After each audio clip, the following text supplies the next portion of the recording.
ایک شخص گزرے ہیں مبارک نام کے، باغ کے اندر جتنے کام کرنے والے تھے ان کے اوپر نگراں تھے، باغ کے گویا مینیجر تھے۔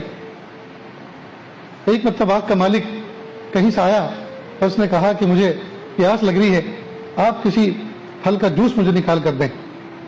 اب انہوں نے ایک انار توڑا، اس کو نچوڑا اور ان کو پیش کیا۔ تو انہوں نے جیسے ایک گھونٹ بھرا، مالک نے فوراً ان کو دیکھا، پیشانی پہ شکن لا کر کہا، مبارک تم اتنے زمانے سے یہاں رہ رہے ہو میرے یہاں، تمہیں آج تک یہ پتہ نہیں چلا کس درخت کا کیا مزاج ہے، اس کے پھل کیسے ہوتے ہیں؟ ذرا سلیقے کا کوئی پھل لے کر آؤ، اس کا جوس نکال کے دو۔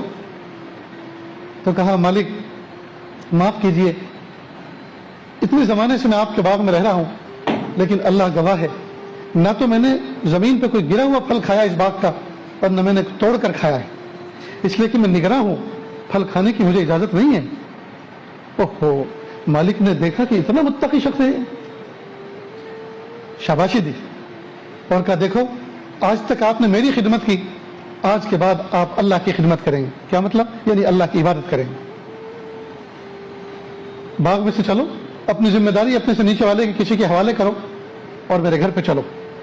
اب پہلے زمانے میں بڑے بڑے گھر ہوا کرتے تھے، یارڈ ہوتے تھے بڑے بڑے، ایک طرف پیون ہاؤس بنے ہوئے تھے، ایک گھر اس کو دے دیا کہ اس میں رہا کرے، اور وہ اللہ اللہ کرتا، عبادت کرتا، کھانا تمام کا ایک ساتھ بنا کرتا تھا، کھاتا، انجوائے کرتا۔ لیکن عجیب بات، یہ مالک جب بھی کبھی سفر سے دور قریب کے آتا تو پہلے مبارک سے ملتا، پہلے مبارک سے ملتا اور حال چال پوچھتا، خیر خیریت دریافت کرتا، اس سے دعا کی درخواست کرتا، پھر اپنے خلوت گاہ میں اپنی بیوی کے پاس جاتا۔